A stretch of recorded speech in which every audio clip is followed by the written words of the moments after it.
There was a time easy to forget now when Meghan Markle wasn't just tolerated by the royal family. She was embraced. Publicly. Warmly.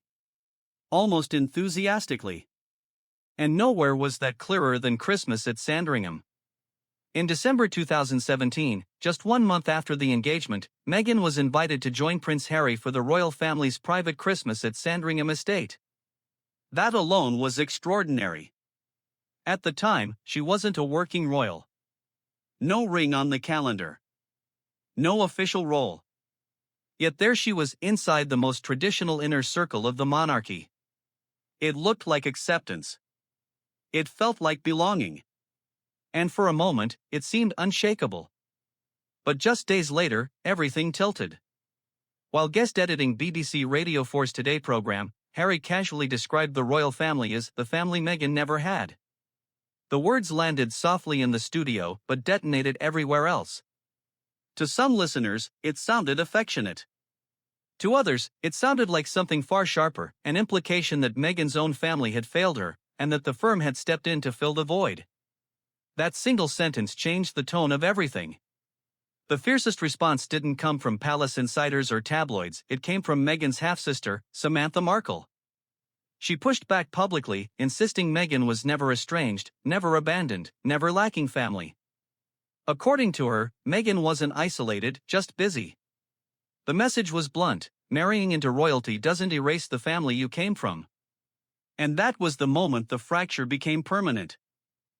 By 2019, Samantha would openly say that Harry's Sandringham comment triggered the feud.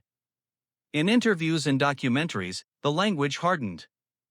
Meghan was accused of pulling away, of rewriting history, of quietly severing ties rather than confronting them. The criticism wasn't subtle. And it didn't fade. What made it more jarring was the record Meghan herself had left behind. Years earlier, on her now-defunct blog The Tig, she had written glowingly about her father, Thomas Markle, calling him thoughtful, inspiring, and self-sacrificing. She credited him with believing in her dreams long before they were visible.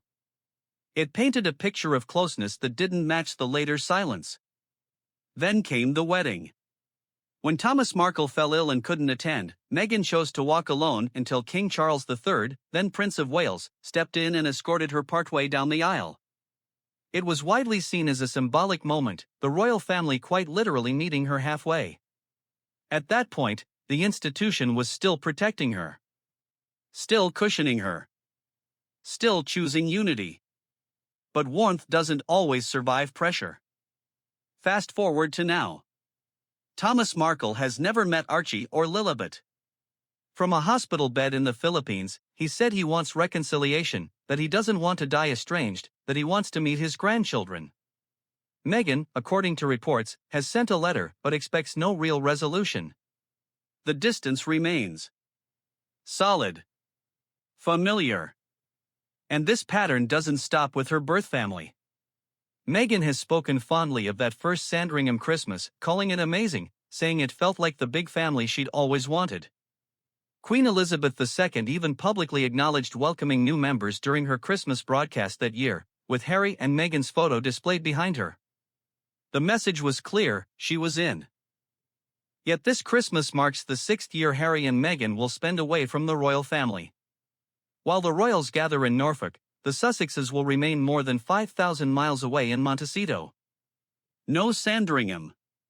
No walk to church. No quiet reintegration. Which brings the story full circle. Meghan Markle once stood at the very center of two families, one royal, one ordinary, both seemingly eager to claim her. Today, she stands apart from both. Not loudly. Not dramatically. Just distantly. And when you trace the timeline carefully, the shift doesn't hinge on one interview, one wedding, or one decision, but on a pattern that keeps repeating. The door wasn't slammed. It was opened wide, and then, slowly, left behind.